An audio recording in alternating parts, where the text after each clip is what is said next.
होनी होकर रहती है, इस बात के बहुत सारे उदाहरण हमें पौराणिक ग्रंथों में मिलते हैं। एक रोचक प्रसंग आपको बताता हूँ जो दिया हुआ है आनंद रामायण में।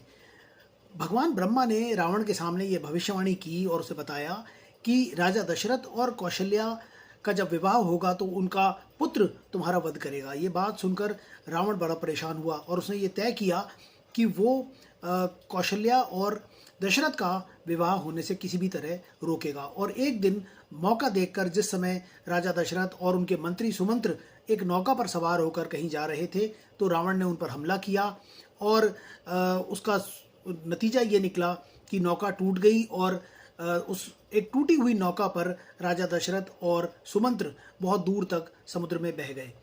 इस बीच रावण ने कौशल्या का भी अपहरण कर लिया और उन्हें एक पेटी में बंद करके किसी दूर द्वीप पर छोड़ दिया। और फिर उसने आकर भगवान ब्रह्मा को ये बात बताई कि मैंने आपकी भविष्यवाणी को अपने पुरुषार्थ से झूठा सिद्ध कर दिया।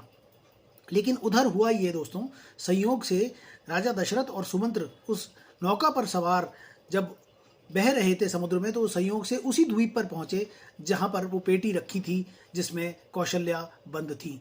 और राजा दशरथ ने जब वो पेटी को खोला तो उसमें से कौशल्या निकली और फिर उसी द्वीप पर राजा दशरथ ने कौशल्या के साथ गंधर्व विवाह किया और फिर उनके पुत्र श्री राम ने रावण का वध किया।